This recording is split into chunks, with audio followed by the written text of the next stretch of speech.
दोस्तों, पहले वो बच्चों को किडनैप करता था, फिर उनको मारता था, उसके बाद में उनके साथ में गलत काम करता था यानी बलात्कार करता था।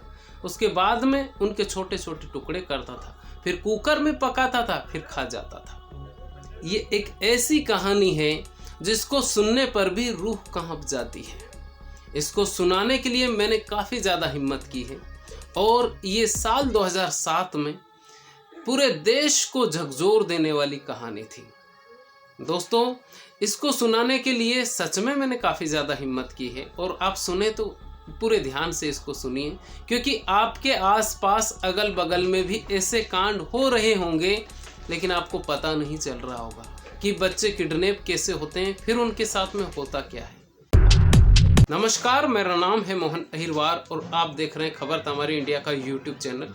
दोस्तों, चैनल पर पहली बार आए चैनल को सब्सक्राइब जरूर कर लीजिएगा और बेल आइकन यानी घंटे के बटन को आप जरूर दबा दीजिएगा, जिससे कि आने वाले हर वीडियो हमारे आपको मिलते रहे। दोस्तों, आज की जो कहानी है ये पूरी तरह से अलग है और पूरे देश में शायद ये ऐसा पहला मामला था जिसने सरकार तक को हिला दिया था और सरकार भी कंफ्यूज हो गई थी कि आखिर में ये हुआ क्या है। दोस्तों, साल 2006 में दिल्ली के पास नोएडा और नोएडा के पास एक छोटा सा गांव निठारी, जहां पर एक रोड निकल गई, एक सड़क निकला और उस सड़क के एक साइड में गरीब बस्ती रहती है और दूसरे साइड में बहुत बेहद वीवीआईपी यानी बहुत ज़्यादा अमीर लोगों की कोठियां बनी हुई है।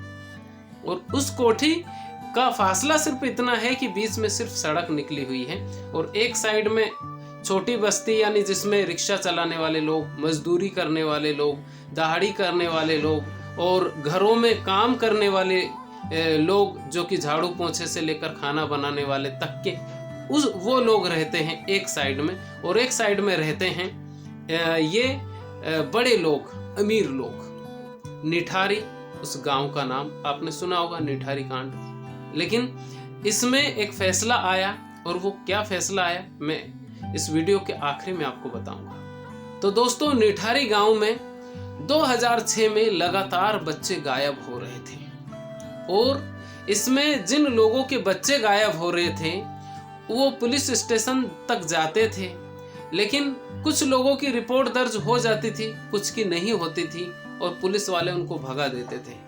तो वो जिन लोगों के बच्चे गायब होते थे उनको भी ऐसा लगता था कि हो सकता है कहीं गए होंगे बच्चे, आ जाएंगे।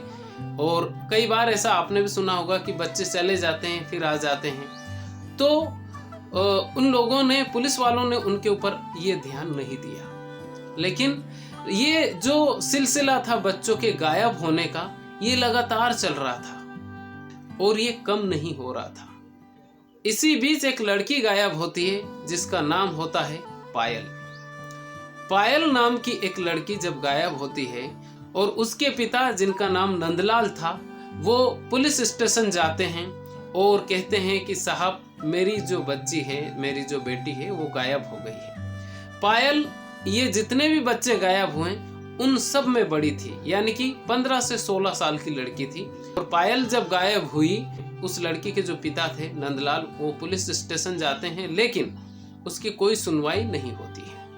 जब सुनवाई नहीं होती है तो नंदलाल खुद ही तहकीकात करता है और वो पता लगाने की कोशिश करता है कि पायल आखिर गई कहाँ थी।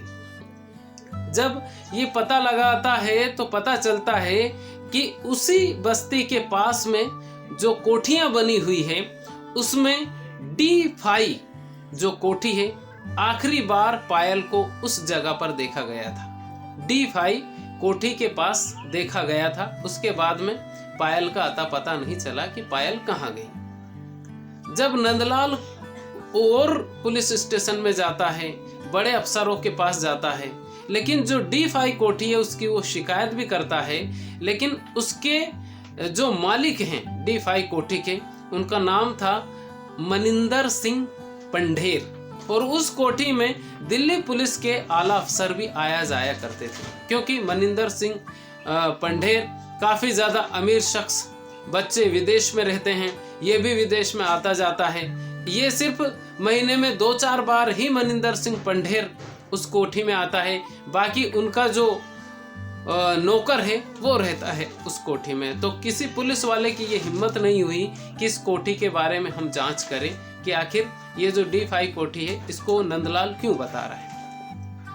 लेकिन कोई भी व्यक्ति या कोई भी पुलिस वाला नंदलाल की इसमें नहीं सुनता है। उसके बाद में जो नंदलाल होता है वो चला जाता है वहाँ की जो निचली अदालत होती है, वहाँ पे कुछ वकीलों से वो मिलता है और कहता है कि मेरी बेटी गायब हो गई है लेकिन अभी तक नहीं मिल रही है। तो वो जो वकील होते हैं वो उसको राय देते हैं कि आप इसकी जो शिकायत है वो हाई कोर्ट में कर दीजिए।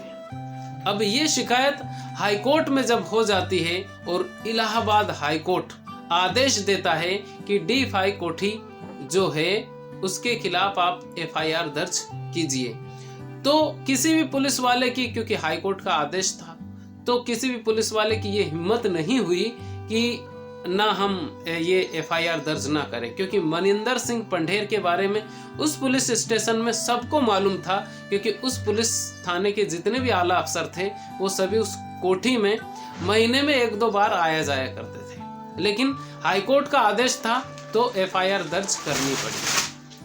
और जितने भी ये जो बच्चे गायब हो रहे थे उनसे भी नंदलाल मिला और सारे लोगों ने अलग अलग चीज़ें बताई, लेकिन इन सब का जो ये सेम पॉइंट आ रहा था कि जितने भी बच्चे गायब हुए उनको आखिरी बार D5 कोठी के पास ही देखा गया। यानी एक ये बात जो कॉमन हो रही थी वो ये हो रही थी कि D5 कोठी के पास आखिरी बार बच्चों को देखा जाता है, उसके बाद में बच्चे गायब हो जाते हैं। लेकिन जब हाई कोर्ट के आदेश पर पुलिस तहकीकात करती है और पहली बार साल 2007 1 जनवरी को D5 कोठी में पुलिस एंट्री मारती है। यानी ये जो सिलसिला है ये लगातार चलता रहता है और साल 2007 के 1 जनवरी 2007 में पहली बार पुलिस एंट्री मारती है। लेकिन पुलिस पूरी छानबीन करती है D5 कोठी की, उसमें कुछ भी उनको नहीं मिलता है। एक शख्स उसमें मिलता है जो कि मनिंदर सिंह पंढेर का नौकर हुआ करता है, जिसका नाम था सुरेंद्र कोहली। और सुरेंद्र कोहली से जब पूछताछ होती है तो बताता है कि साहब ऐसा तो यहाँ पे कुछ भी नहीं है। उसकी पूरी छानबीन होती है लेकिन D5 कोठी के पास कोई भी सुराग नहीं मिलता है कि ये जो बच्चे गायब हो रहे हैं इससे कोई कनेक्शन है। लेकिन सिर्फ एक ही कनेक्शन था कि जितने भी बच्चे गायब हुए उनको आखिरी बार D5 कोठी के आसपास ही देखा गया। उसके बाद में जो नंदलाल होता है, ये नंदलाल एक खुद ही तहकीकात करने की कोशिश करता है और जो वो ये सोचता है कि यार आगे से तो पूरी हम लोगों ने जांच की और देखा भी सही, पुलिस वालों ने भी देखा, लेकिन एक बार पीछे की तरफ झांक कर देखते हैं कि पुलिस पीछे गई भी नहीं है और पीछे आखिर में क्या है। तो उस D5 कोठी यानी कि जितनी भी कोठियां थी उन कोठियों के पास में पीछे एक नाला बह रहा था और नाला काफी ज्यादा गहरा था। उसमें उसके पीछे यानी जितनी भी कोठियां थी उनके पीछे जो नंदलाल है वो खुद जाता है और देखता है कि कम से कम बहुत सारी जो पॉलीथीन है, छोटी छोटी पॉलीथीन, उनमें वो जो पॉलीथीन है उनका मुंह बंधा हुआ है और बहुत सारी पॉलीथीन वहां पे पड़ी हुई है उस नाले में। क्योंकि जो D5 कोठी है वो काफी ज्यादा ऊपर थी, लेकिन ऐसा था कि ऊपर से ही अगर कोई व्यक्ति कूड़ा कचरा या कुछ भी फेंकना चाहे तो उस नाले में जा गिरे, इतनी जाली थी उसमें और वो फेंक सकता था। तो नंदलाल देखता है वहां पे और उसी पुलिस थाने के एक सिपाही यानी बहुत छोटे लेवल के एक पुलिस वाले को बताता है और कहता है कि उस कोठी के पीछे बहुत सारी पॉलीथीन पड़ी हुई है जिनका मुंह बंधा हुआ है, आप मेरे साथ चलिए एक बार देखिए उसमें क्या है। तो वो जो पुलिस वाला होता है वो राजी हो जाता है और दोनों चुपके से, नंदलाल और वो जो पुलिस वाला होता है वो पीछे से चुपके से जाते हैं और उस कोठी के पीछे देखते हैं कि जो नाले में जो पॉलीथीन जो पड़ी हुई है उनमें देखने की कोशिश करते हैं। तो पुलिस वाला नंदलाल से कहता है कि आप ये जो एक जो पॉलीथीन है उसको आप खोल के तो देखिए आखिर इसमें है क्या, क्योंकि कम से कम 40 से 45 वहाँ पे वो जो पॉलीथीन थी वो पड़ी हुई थी। जब 40 से 45 पॉलीथीन पड़ी हुई थी तो पुलिस वाले को भी डाउट होता है कि कुछ ना कुछ तो है इसमें, नंदलाल को भी ये डाउट होता है कि कुछ ना कुछ तो है इसमें। तो नंदलाल एक डंडे से उसको एक जो थैली है उसको खोलता है, तो पुलिस और जो नंदलाल है दोनों वहां से भाग जाते हैं, क्योंकि उनके होश उड़ जाते हैं कि एक पॉलीथीन खोली और उसमें ऐसी चीजें निकली, और वो दोनों एक तरह से डर जाते हैं और वहां से भाग जाते हैं, क्योंकि उस एक थैली की जो पॉलीथीन है उसमें एक इंसानी हाथ मिलता है, यानी इस इंसानी अंग मिलता है और भी कुछ अंग उसमें मिलते हैं। तो नंदलाल और वो जो पुलिस वाला है वो भाग जाता है। फिर वो जो पुलिस वाला है वो अपने ऊपर के जो आला अफसर होते हैं उनको बताता है कि D5 कोठी के पीछे बहुत सारी पॉलीथीन पड़ी हुई है, उनमें से एक पॉलीथीन को खोलकर देखा गया लेकिन उसमें ये चीजें निकली हुई। तो आला अफसर फिर जागता है। अच्छा, इस बीच में एक और बात होती है कि एक पत्रकार थी आज तक में, पहले 2005 से 2006 या 7 तक, जिनका नाम था प्रमिला दीक्षित। आपको मालूम होगा कि प्रमिला दीक्षित रोहित सरदाना की बीवी हैं और रोहित सरदाना कोरोना काल के गाल में समा गए, यानी कि कोरोना काल में उनकी मृत्यु हो गई। तो प्रमिला दीक्षित एक रिपोर्ट पहले एक तहकीकात कर रही थी और उनको सूचना मिली थी कि यहाँ पे जो निठारी जो गांव है यहाँ पे बहुत सारे बच्चे लगातार गायब हो रहे हैं, लेकिन ना तो आज तक का कोई जो बड़ा रिपोर्टर है उस पर ध्यान देता है। स्टोरी चलाते हैं लेकिन कोई भी इस जो स्टोरी होती है इस पर कोई भी ध्यान नहीं देता है। प्रमिला दीक्षित ही वो पहली शख्स थी जिसने पूरी ये जो स्टोरी है ये तैयार की थी, लेकिन कोई भी ध्यान नहीं देता है। अगर शायद कोई भी न्यूज़ वाला उस पर पहले ध्यान देता तो शायद इतने बच्चे गायब ना होते और बहुत सारे बच्चे इसमें बच सकते थे, लेकिन किसी ने भी ध्यान नहीं दिया। इसमें एक और बात ये होती है कि एक जो न्यूज़ वाले होते हैं या जो पुलिस वाले होते हैं उनकी एक सबसे बड़ी खासियत ये होती है कि एक जो गरीब लोग होते हैं उन पर बिल्कुल भी ध्यान नहीं देते, और ये कड़वा सच है हमारे देश का। जो गरीब लोग अगर कोई रिपोर्ट दर्ज करवाने जाता है तो उस पर पहले ध्यान नहीं दिया जाता है, डराता है, धमकाते हैं और भगा देते हैं। और अगर किसी बड़े आदमी का के बच्चे को खरोंच भी आ जाए तो पूरा न्यूज़ चैनल और पूरे जो पुलिस थाने के जो लोग होते हैं सब उसके घर के आसपास हो जाते हैं। और जो प्रमिला दीक्षित हैं उन्होंने यही कहानी बताई थी और यही कहानी एक स्टोरी चलाई थी आज तक पे, जो दिल्ली आज तक है उस पर चलाई थी, लेकिन किसी ने इसके ऊपर ध्यान नहीं दिया। तो जो आला अफसर है वो आते हैं और वो जो सफाई कर्मचारी हैं उस एरिया के उनको बुलाया जाता है और जितनी भी थैलियां वहां पे पड़ी हुई थी, जो पॉलीथीन जो पड़ी हुई थी, सबको खोला जाता है।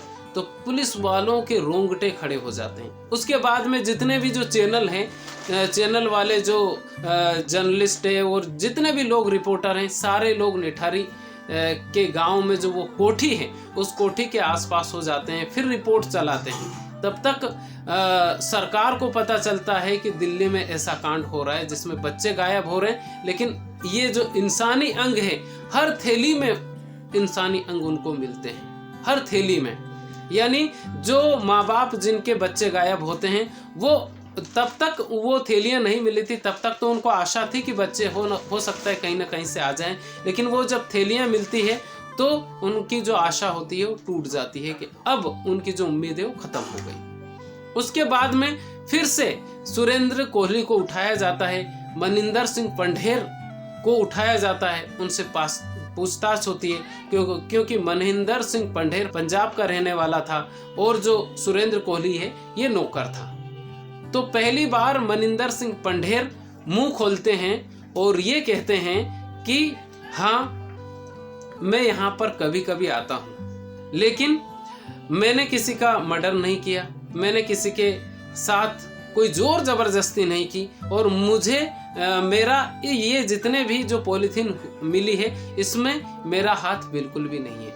और मनिंदर सिंह पंढेर ये जवाब देते हैं, लेकिन वो कहते हैं कि हाँ, मैं महीने में जो दलाल है जो लड़कियां भेजते हैं उनको मैं बुलाता था, उनके साथ में अय्याशी करता था रात में, और ये जो सुरेंद्र कोहली है ये मेरा नौकर है, इसने क्या किया मुझे इसके बारे में कुछ नहीं मालूम। अब मनिंदर सिंह पंढेर तो बच जाते हैं, और मनिंदर सिंह पंढेर की जेल भी होती है, और अभी शायद बेल पर हैं मनिंदर सिंह पंढेर, और गुमनाम की जिंदगी जी रहा है। लेकिन मनिंदर सिंह पंढेर तो बच जाता है, लेकिन जब सुरेंद्र कोहली से बातचीत होती है तो वो कहता है कि मुझे साहब इसके बारे में कुछ भी नहीं मालूम। वो काफ़ी ज़्यादा मना करता है कि मुझे इसके बारे में कुछ भी नहीं मालूम। जिस वक्त उसने मुंह खोला उसका आप जवाब बिल्कुल ध्यान से सुनिएगा, क्योंकि जिस दिन उसने मुंह खोला था, और ये जो तारीख थी ये तारीख वही थी जिस दिन उसने मुंह खोला था, वो तारीख थी साल 2007 में ही, जनवरी के महीने में ही उसने मुंह खोला। और उसने ये कहा था, जिस वक्त उससे पूछताछ की जा रही थी उस वक्त सिर्फ 2 पुलिस वाले उससे पूछताछ करते हैं, और जब वो मुंह खोलता है तो वो जो पुलिस वाले होते हैं वो वहाँ से भाग जाते हैं, और 2 नहीं 4 पुलिस वाले होते हैं, और उनमें से जो 2 पुलिस वाले होते हैं वो उल्टियां करने लगते हैं, और जो 2 पुलिस वाले होते हैं वो उनकी एक तरह से उनकी धड़कन बढ़ जाती है अचानक, और वो कमरे से जहाँ पे सुरेंद्र कोहली से पूछताछ हो रही थी वहाँ से भाग जाते हैं। उसके बाद में वो आला अफसर को बताते हैं कि इसने मुंह खोला है और ऐसा कहा है जिससे कि हमें उल्टियां होने लग गई, और अब हमारा मन नहीं करता वहाँ जाने का, उसके पास जाने से हमें डर लगने लगता है। आप सोचिए उसने क्या कहा होगा। उसने जो मुंह खोला उसके बारे में जब आला अफसर आए तो फिर सुरेंद्र कोहली के पास 1-2 आदमी की हिम्मत नहीं थी कि उसके पास में वो जाए और उससे पूछताछ करे। फिर कम से कम 10 से 12 पुलिस वाले सुरेंद्र कोहली के पास जाते हैं और उसके हाथ बांधते हैं, उसके पैर बांधते हैं। उसके बाद में फिर 8-10 पुलिस वाले मिलकर उससे पूछताछ करते हैं। तो वो मुंह खोलता है, वो ये कहता है कि हाँ, मैंने ये जितने भी बच्चे गायब हुए हैं वो मैंने ही गायब किए हैं, और मैं पहले उनको बुलाता था, उसके बाद में उनका गला दबाता था, उसके बाद में उनके साथ में मैं गलत काम करता था। उसके बाद में उन बच्चों में से ये बताया जाता है कि कुछ के जो अंग हैं उनको मैं कुकर में पका के खा जाता था। मतलब वो जो 8-10 पुलिस वाले थे उनकी भी हिम्मत नहीं थी कि उसके पास खड़े वो लोग हो जाए, क्योंकि इतनी खतरनाक वो बात बताता है। फिर वो बताता है कि जो पायल नाम की जो लड़की है ये कैसे गायब हुई, क्योंकि ये जो पायल थी ये उम्र में सबसे बड़ी थी।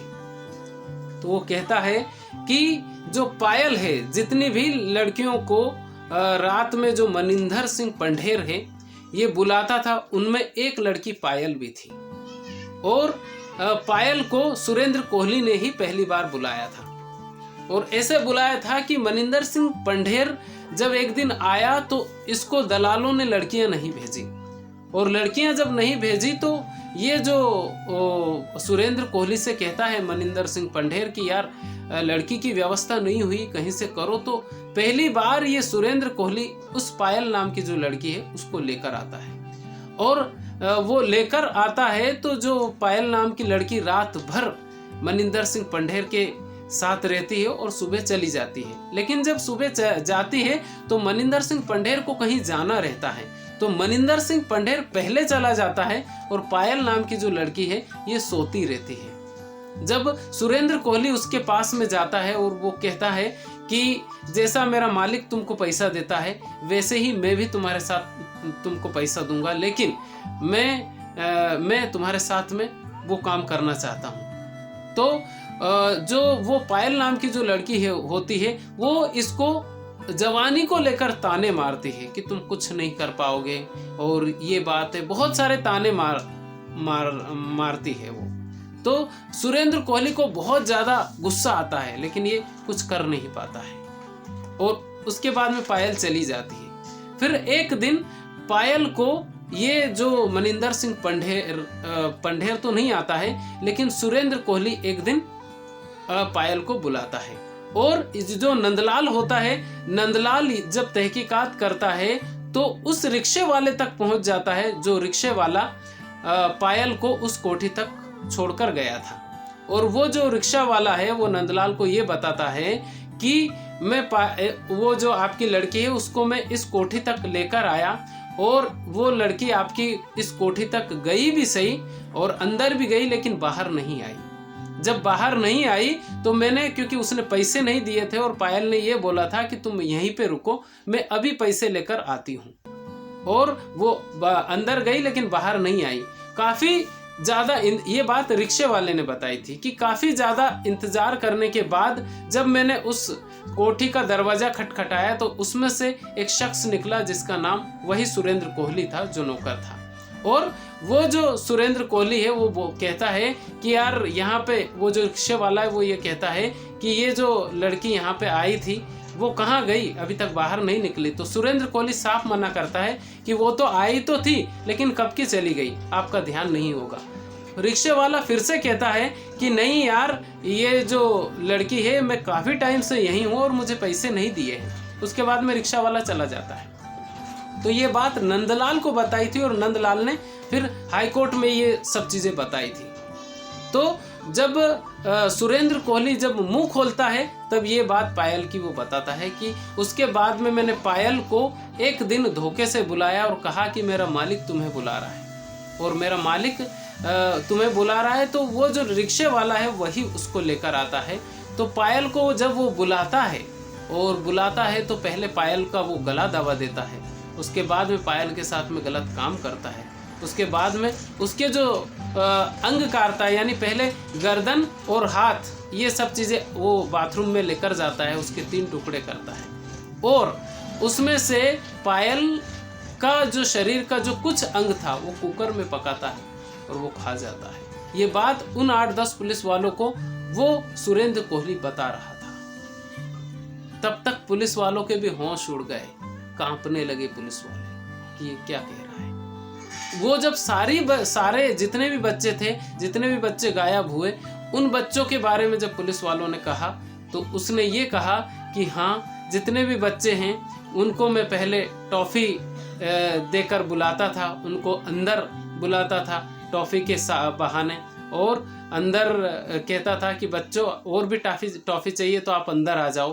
अंदर बुलाता था, उनका गला दबाता था, फिर उनके साथ में गलत काम करता था, फिर उनको मारता था, फिर अलग अलग टुकड़े करता था और कुछ को कुकर में पकाता था और खा जाता था।